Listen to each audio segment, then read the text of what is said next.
జగమంతా ఏలేటి ఓ జంగమయ్యా, నీ లీలలు ఇంకా తెలియవయ్యా.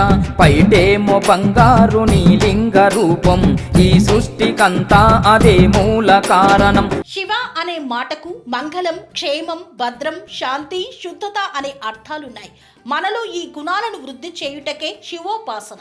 మహాశివరాత్రి పర్వదినాన ఆ సర్వేశ్వరుడి ఆశీస్సులు మీపై ఎల్లవేళలా ఉండాలని కోరుకుంటూ మిత్రులకు, శ్రేయోభిలాషులకు, అధికారులకు, అనధికారులకు నాగారం మున్సిపాలిటీ ప్రజానికానికి మహాశివరాత్రి పర్వదిన శుభాకాంక్షలు తెలుపుతున్నవారు కౌకుట్ల చంద్రారెడ్డి, నాగారం మున్సిపాలిటీ మాజీ చైర్మన్. జగమంతా ఏలేటి ఓ జంగమయ్యా, నీ లీలలు ఇంకా తెలియవయ్యా. పైటేమో బంగారు నీ లింగ రూపం, ఈ సృష్టికంతా అదే మూల కారణం.